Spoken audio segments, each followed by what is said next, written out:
the charge that's being brought against you and your constitutional rights. Falk. Harvey.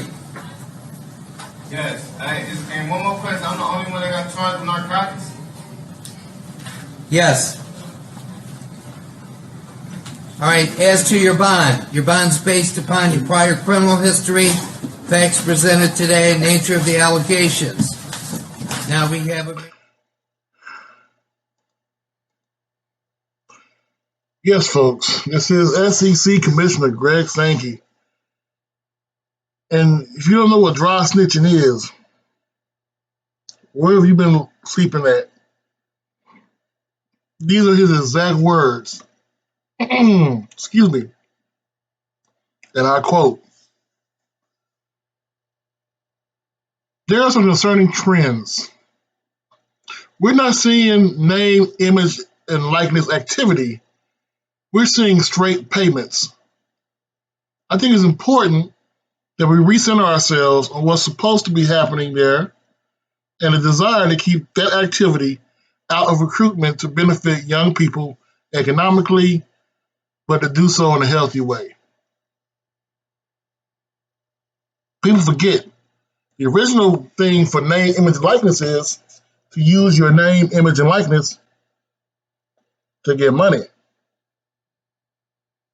Boom. Mind blown. Yeah. Now, I'm not going to lie. People can say, well, what about HBCUs? Well, HBCUs have been doing that. In fact, just last year, looks like Kawan Dukes from John C. Smith University, North Carolina, redshirt freshman, signed a deal with Bojangles Chicken. Other players like Zebraham Moore and Gary Charles signed deals with Boost Mobile. Antoine Owen inked a deal with Three Kings Grooming Company. Norfolk State Raquan Smith signed a deal with East Bay. I ain't heard of them in a while. East Bay. And he was actually in their Baton campaign, showcasing his elite footwork in the main video ad. What's the difference is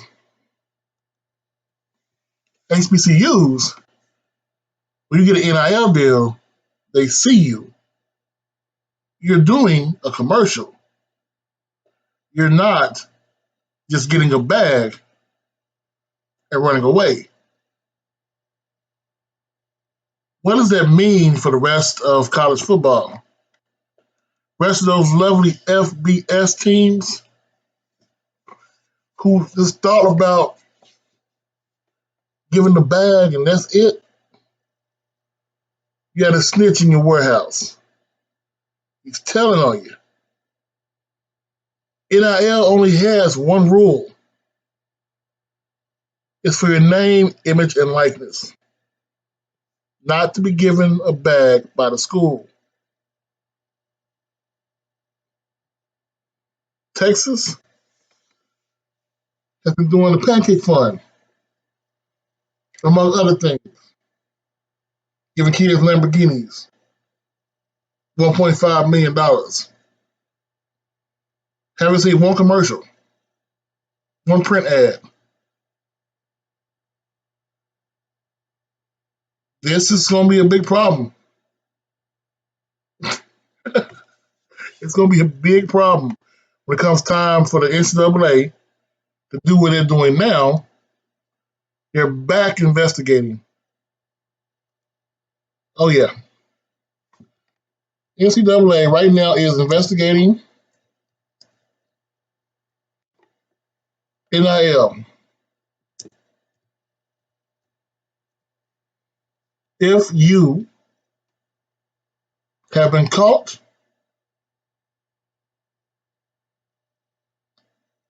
doing the one thing they say you couldn't do, they're going to bring down the house. According to BYU, BYU confirms NCAA is not investigating Built Bar but other NIL deals. BYU team-wide name, image, and likeness deals such as Built Bar will all players, despite reports to the contrary, recent months, get money from this collective.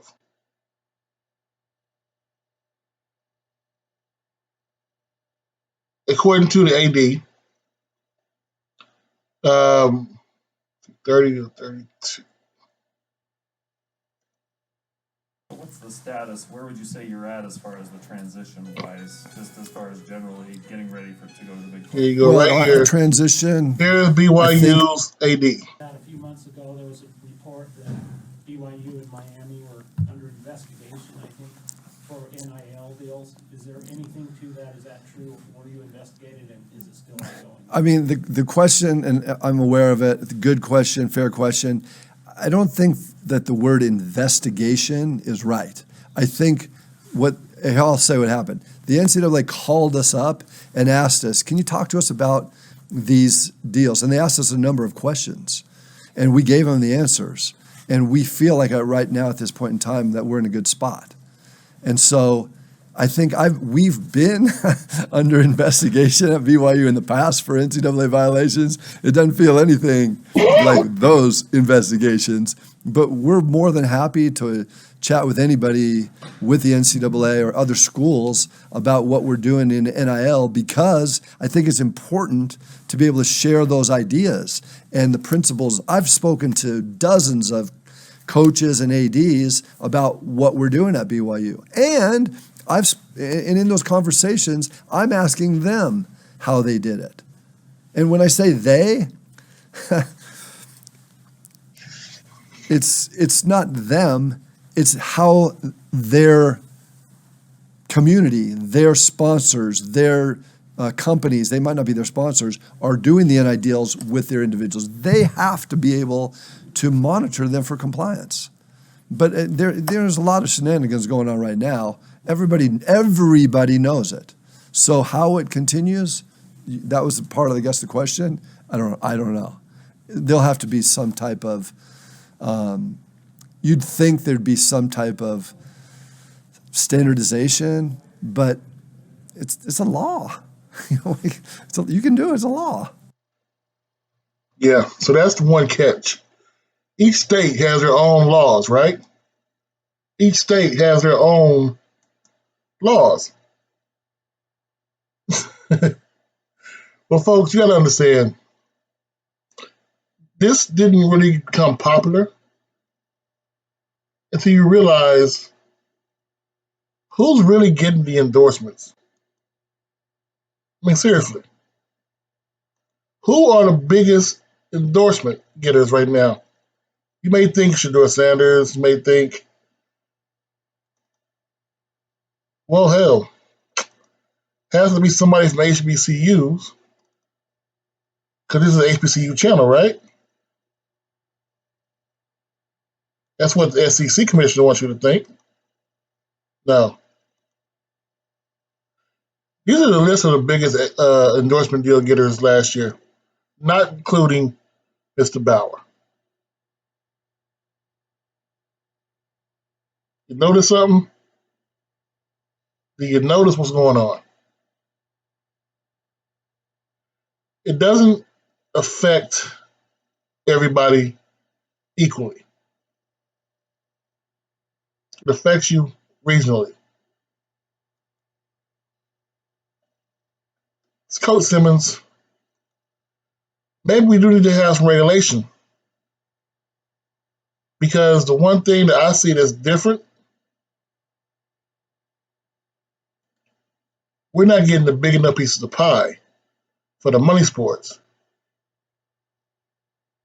And as always, Who you say they carry up us?